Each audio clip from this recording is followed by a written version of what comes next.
अब ये जो 16वां श्लोक है ये हमारे लिए बड़ा इम्पोर्टेंट है। इसलिए इम्पोर्टेंट है कि जितने भी संत मत के गुरु होते हैं वो इस बात को जोर दे के बोलते हैं। मतलब संत मत की ये एक बहुत बेस फाउंडेशन है ये जो श्लोक है। और ये श्लोक गीता में अगर है तो हम दावे से कह सकते हैं कि गीता तो ये जो श्लोक है 16वां श्लोक है 8वें अध्याय का ये श्लोक है आ ब्रह्म भुवनात् लोकाः पुनरावर्तिनो अर्जुन नामुपेक्षति कौन्तेय पुनर्जन्म न विद्यते। ये बात सारे महापुरुष कहते हैं कि 3 लोक जो हैं ये नाशवान है। 3 लोक नाशवान है। 3 लोकों तक जितनी भी आत्माएं हैं चाहे वो देवी देवता हैं उनको दोबारा जन्म लेना पड़ता है। 3 लोकों में मुक्ति नहीं है। आ ब्रह्म का मतलब ब्रह्म लोक तक। पुनरावर्तिनो अर्जुना आत्मा को दोबारा जन्म लेना पड़ता है चाहे कोई ब्रह्म लोक तक भी पहुंच जाए। अगर वो ब्रह्म से आगे नहीं गया तो उसको दोबारा जन्म लेना पड़ता है।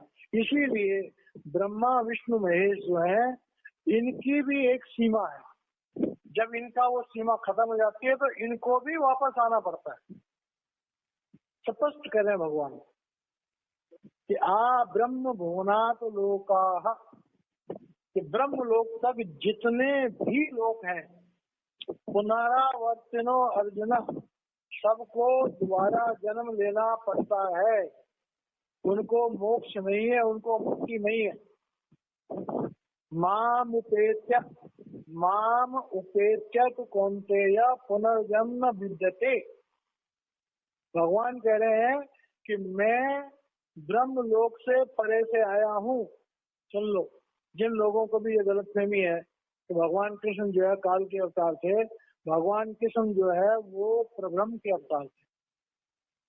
भगवान साहब कह रहे हैं कि माम उपेत्य तो कौन्तेय पुनर्जन्म विद्यते।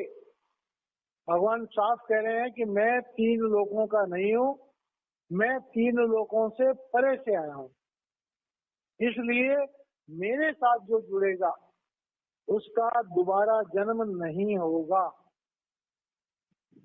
भगवान कृष्ण और भगवान राम ये दोनों के दोनों प्रब्रह्म के अवतार थे। ये अवतार भी थे और सदगुरु भी थे।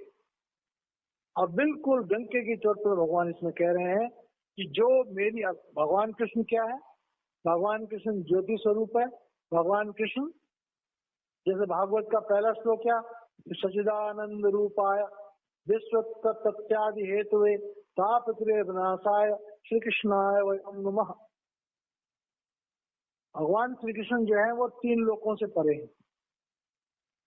तो ये बात यहाँ गीता में कह रहे हैं।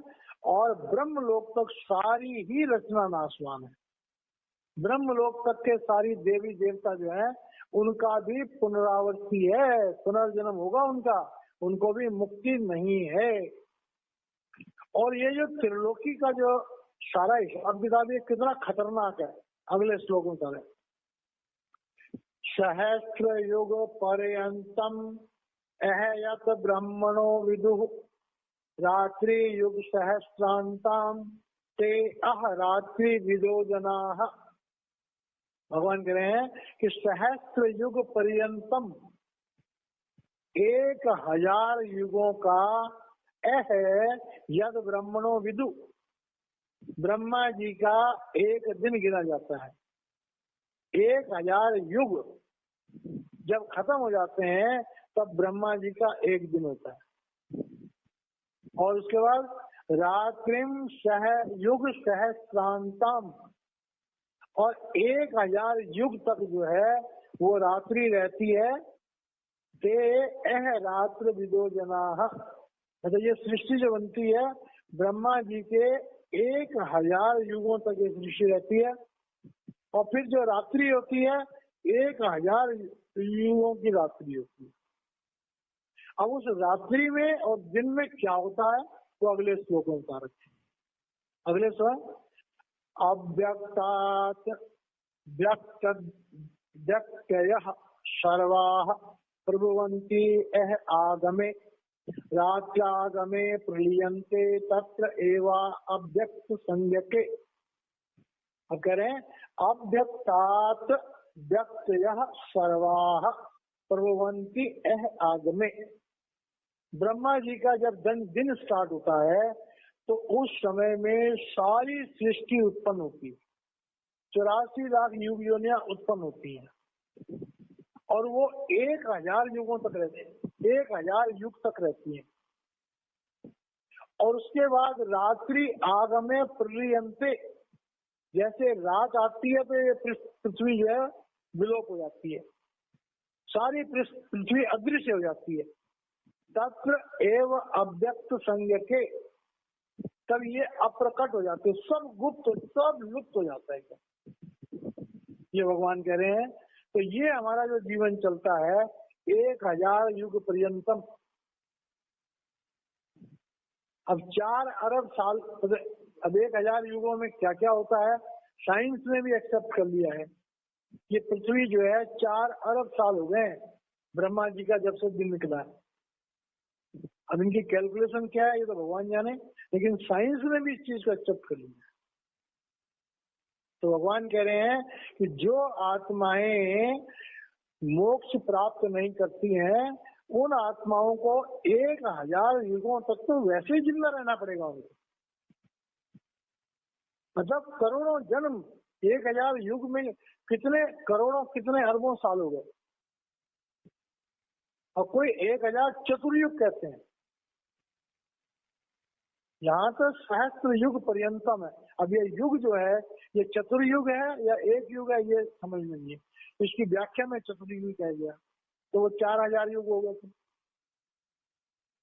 तो इतना बड़ा ये है, अगर किसी आदमी को बाई चांस मोक्ष नहीं मिला और ब्रह्मा जी की रात हो गई तो वो आत्माएं अनंत अनंत समय तक के लिए रात्रि में गुप्त हो जाएंगी। अब उसके बाद कह रहे हैं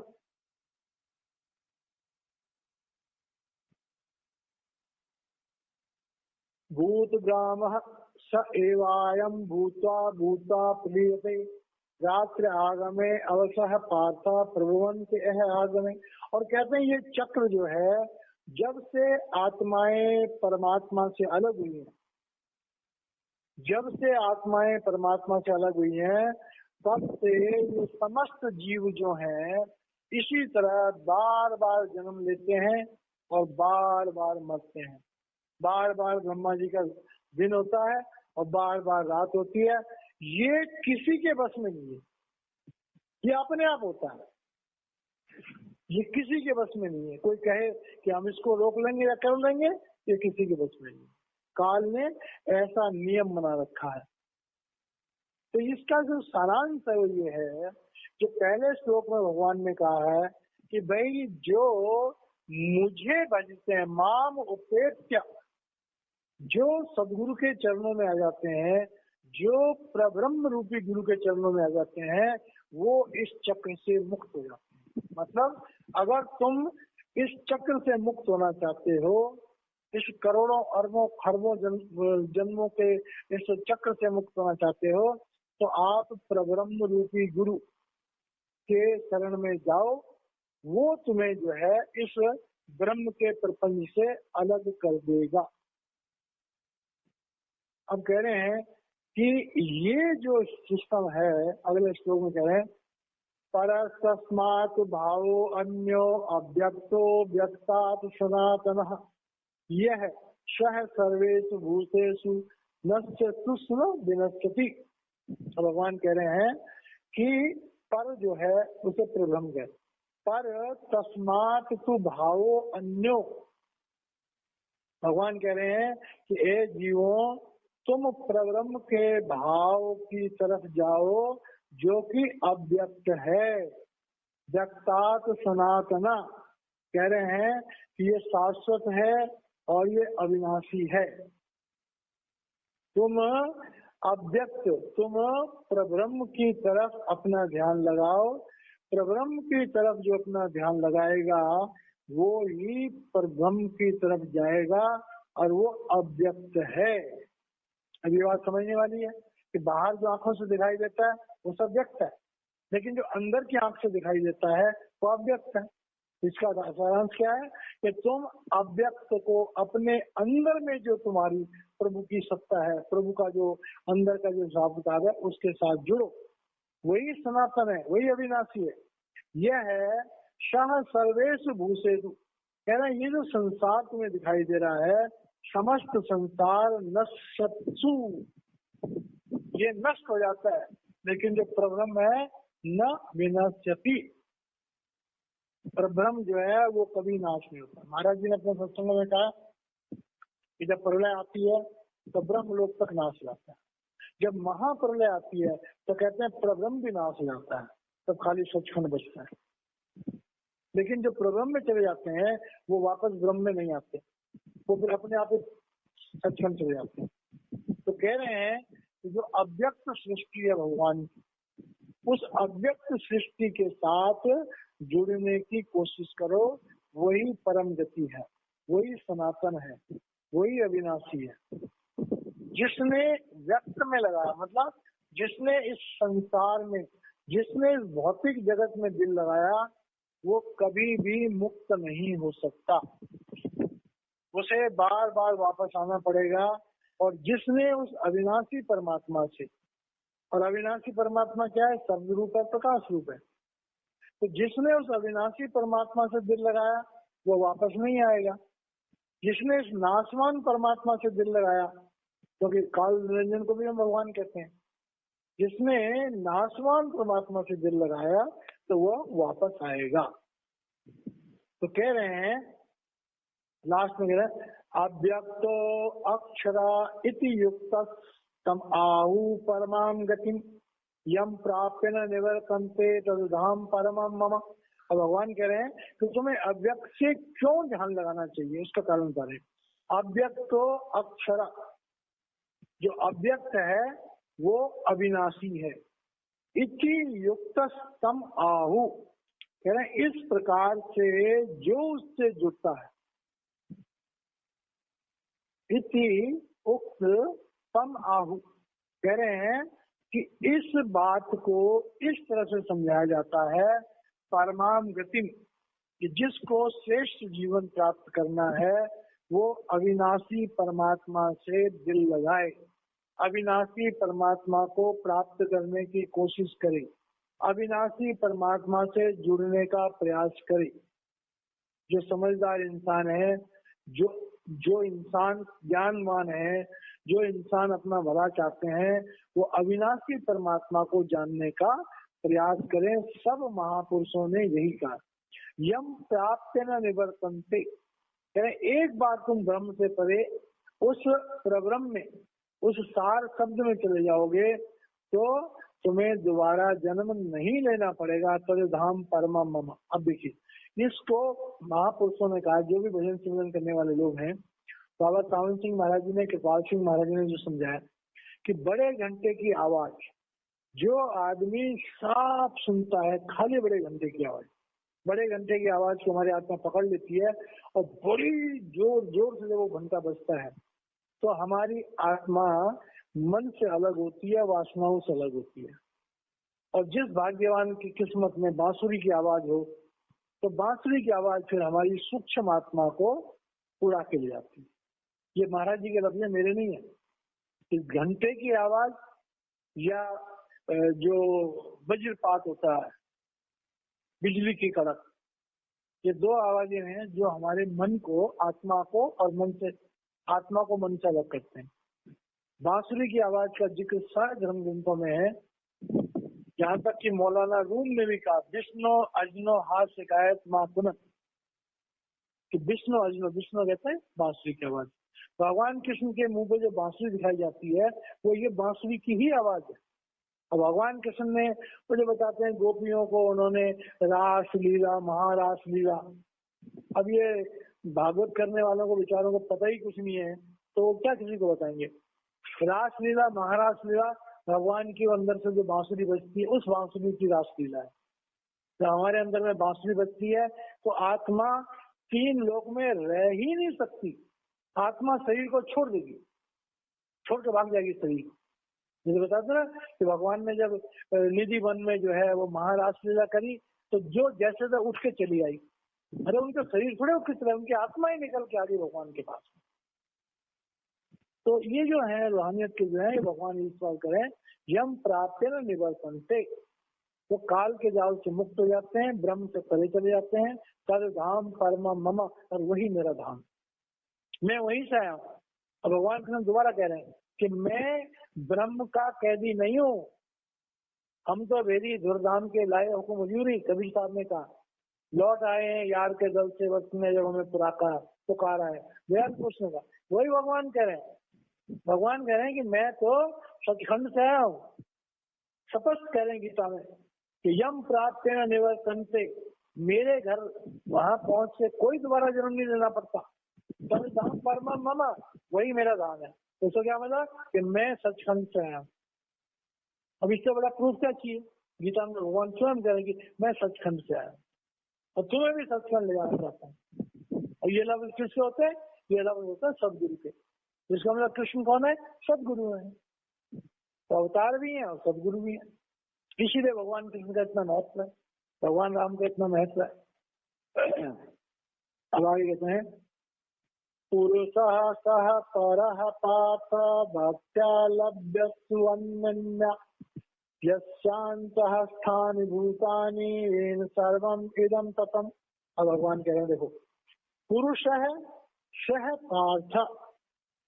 अब भगवान कह रहे हैं कि हे पार्थ, जिस परमात्मा की मैं बात कर रहा हूँ, जिस प्रभु की मैं बात कर रहा हूँ, देखो भगवान शरीर में है और भगवान अपने उस प्रभु रूप का जिक्र कर रहे हैं। कितना मुश्किल काम है।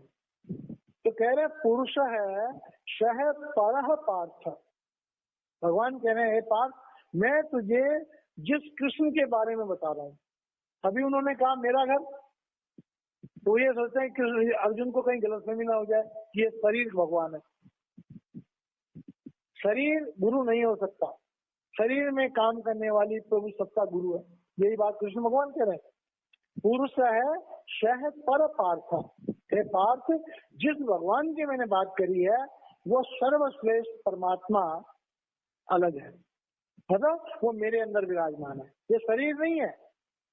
भक्त्या लभ्यस्तु अन्यन्या, मेरे साथ तो बात कर रहा है, लेकिन मेरे कृष्ण रूप से अगर तू बात करना चाहता है तो तुझे बड़ी गहरी भक्ति करनी पड़ेगी, बड़ी लगन से भक्ति करनी पड़ेगी, तब तू मेरे उस दिव्य रूप को प्राप्त करेगा। जैसा महाराज जी भी यही कहते हैं कि भाई मैं तो ठीक हूँ, लेकिन गुरु के शब्द रूप को, गुरु के नूरी रूप को प्रकट करने के लिए बड़ी मेहनत करनी पड़ेगी। वही बात भगवान कह रहे हैं, पार्थ, जिस भगवान के बारे में मैंने तुझे कहा, जिस कृष्ण के बारे में मैंने तुझे कहा, उसे तू ऐसे प्राप्त नहीं कर सकता जैसे मुझसे बात कर रहा है। तो क्या करना है, भक्त्या लभ्यस्तु अन्यन्या, तुझे जबरदस्त भक्ति करनी पड़ेगी, दिल और जान से भक्ति करनी पड़ेगी, तब तो मेरे दिव्य रूप को प्राप्त कर सके। यस शांत स्थानी भूतानी, और कह रहे हैं कि जिसके अंतर में समस्त ब्रह्मांड है, यस्य आंतः स्थानी, जिसके अंतर में स्थित करते हैं भूतानी समस्त ब्रह्मांड, येन सर्वम इदम ततम, और उसी शक्ति से समस्त ब्रह्मांड बने हैं, उसी शक्ति से समस्त ब्रह्मांड चल रहे हैं। नाम के धारे खंड ब्रह्मांड साफ साफ कह रहे हैं कि मैं शक्ति हूँ, मैं भगवान प्रकाश रूप हूँ, मैं भगवान शब्द रूप हूँ। भगवान कृष्ण साफ कह रहे हैं, इससे ज्यादा साफ क्या होता है। साफ कह रहे हैं, जैसे महाराज जी कभी कहते हैं महाराज जी मैं भगवान हूँ, महाराज जी कहते हैं प्रभु सत्ता जो गुरु के अंदर काम कर रही होती है वही भगवान है। तो मतलब क्या हुआ, सन ऑफ मैन और सन ऑफ गॉड। भगवान कृष्ण अर्जुन को ज्ञान दे रहे हैं, मैं शरीर में हूँ ये भी महसूस करा रहे हैं उसको, और मेरे अंदर भगवान काम कर रहा है ये भी महसूस करा रहे हैं। और यही बात हर महापुरुष कहते हैं, महाराज जी भी कहते हैं। अब आगे कह रहे हैं, यत्र काले तु अनावर्तिम आवर्तिम चैव योगिनः प्रियाता यान्ति तं काल वक्ष्यामि भरतर्षभ। अब देखिए ज्ञान की कितनी गहराइयों को भगवान बता रहे हैं। यत्र काले तु अनावर्तिम आवर्तिम चैव योगिनः, कह रहे हैं कि जो लोग भक्ति करते हैं, जो लोग साधना करते हैं, अब वो इस दुनिया से किस अवस्था में जाएंगे कि वो वापस ना आए, और वो किस अवस्था में जाएंगे कि वापस आना पड़ेगा। एक भक्त को अंत काल में उसकी क्या अवस्था है कि वो वापस ना आए, और उसकी क्या अवस्था है कि उसे वापस आना पड़ेगा।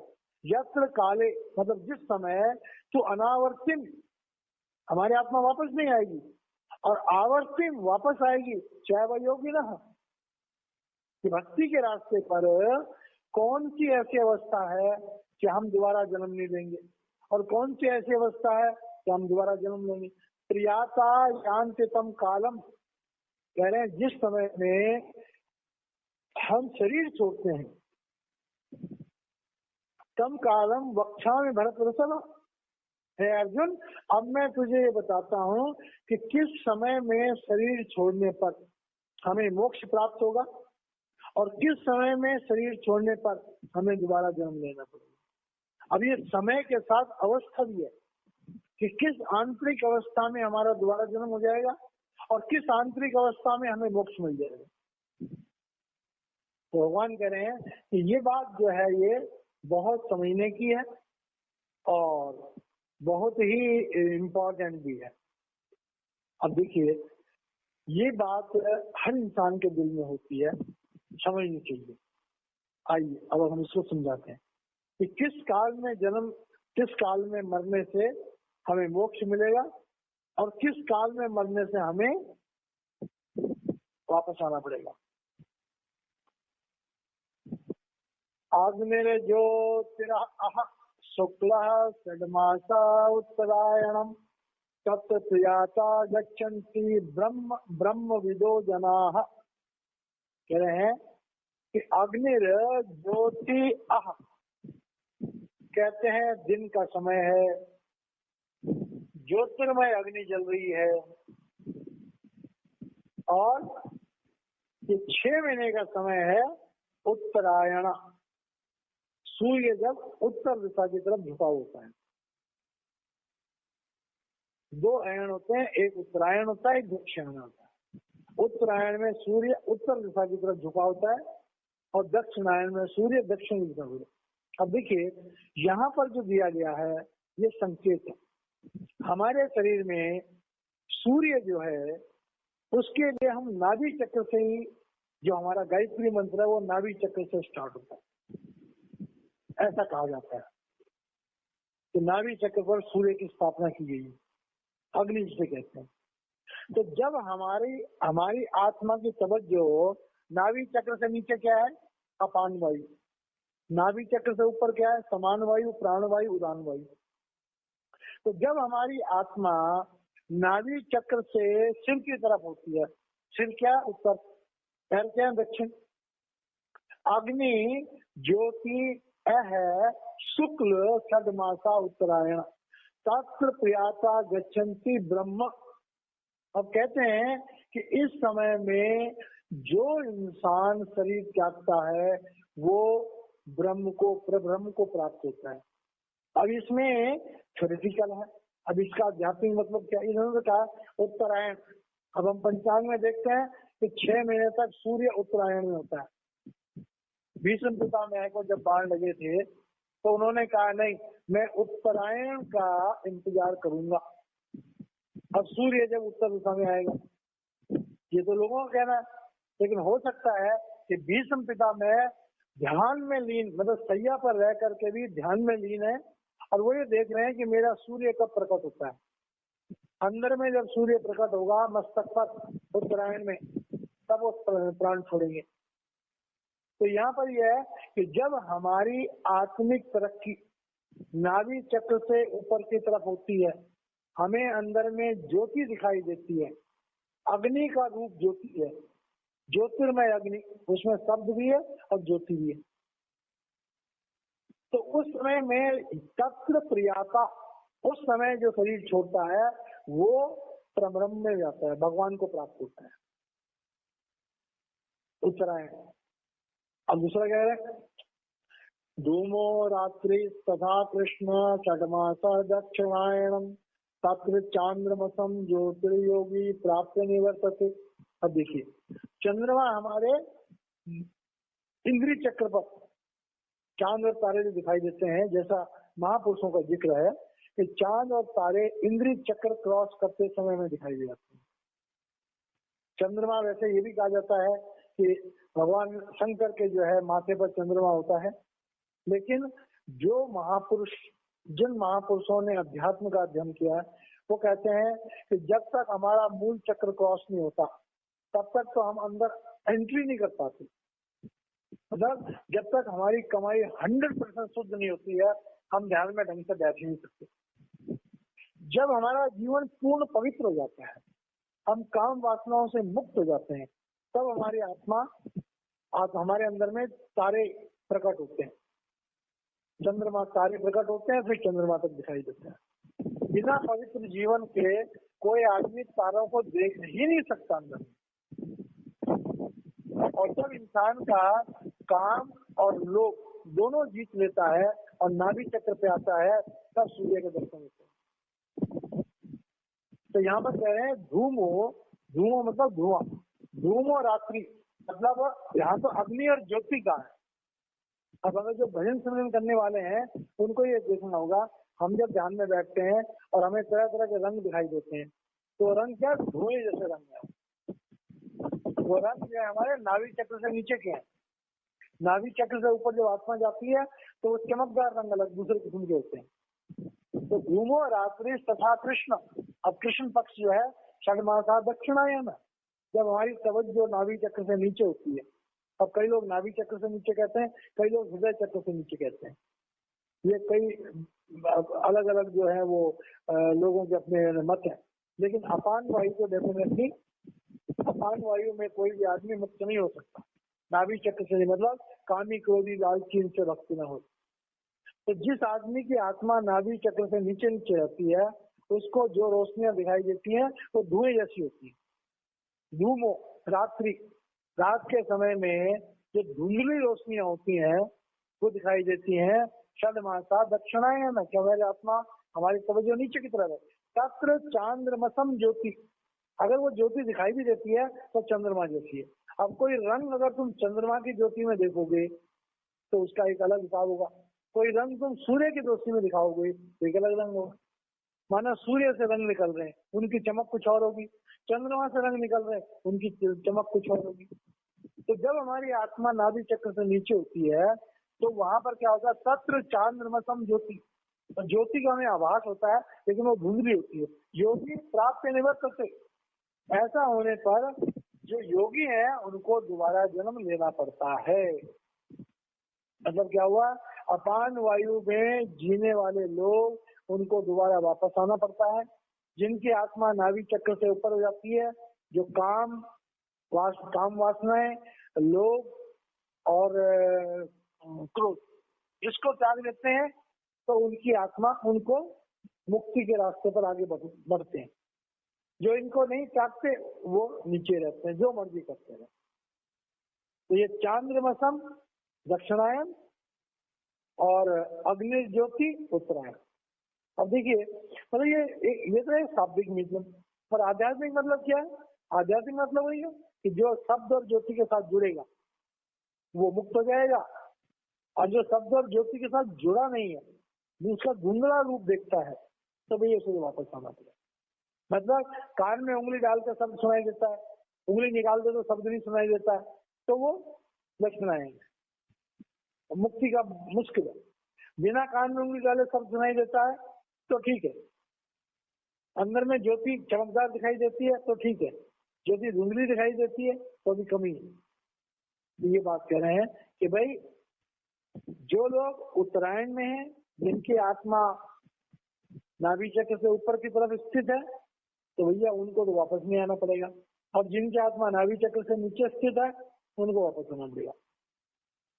शुक्ल कृष्ण गति ये थे जगतः शाश्वते मते एकया याति अनावृतिम अन्य वर्तते पुनः। अब सीधी सी बात है, तो शुक्ल पक्ष हो या कृष्ण पक्ष हो, तो भगवान कह रहे हैं, मैंने साफ बता दिया कि शुक्ल पक्ष हो या कृष्ण पक्ष हो, ये जो है वो वेदों में इसका जिक्र किया हुआ है और दोनों भगवान के बनाए हुए हैं। एक को देवयान कहते हैं, एक को पितृयान कहते हैं। और ये कृपाल सिंह महाराज जी जो है बार बार जो इसका जिक्र किया करते थे कि देवयान देवयान देवयान पंथ से जो जाएगा वो वापस नहीं आएगा, पितृयान पंथ से जो जाएगा उसे वापस आना। कृपाल सिंह महाराज अपने सत्संग में कई बार इसका जिक्र किया करते थे। तो इस तरह से जो है ये बताया इन्होंने कि भाई अब एक लास्ट का पढ़ देता है मैं, उसके बाद में चलो ये तो खत्म ही होने वाला। ठीक है, अब है नैते जानन योगी मुह्यति कश्चन तस्मात् सर्वेषु कालेषु योग युक्तो भव अर्जुन। अब भगवान क्या कह रहे हैं, ये बड़ी इंपॉर्टेंट बात है। ज्ञान का जानना भी बहुत खतरनाक होता है। ज्ञानी को भक्ति के रास्ते पर चलने में ज्यादा दिक्कत आती है। कृपाल सिंह महाराज जी कहा करते थे कि हमें पढ़े लिखों को अनपढ़ बनाना पड़ता है। भगवान कह रहे हैं नेते नैते न एते सति पाप जानन योगी मुह्यन्ति कश्चन। कह रहे हैं ये जो मैंने बातें बताई हैं ये कोई पढ़ लिख करके और दिमाग से समझने वाली नहीं है ये कि वे तुम इस चक्कर में पड़ जाओ, देखते रहो क्या हो रहा है क्या नहीं हो रहा है। कह रहे हैं ये जो थ्योरी नहीं है ये तो मैंने तुमको समझाया है।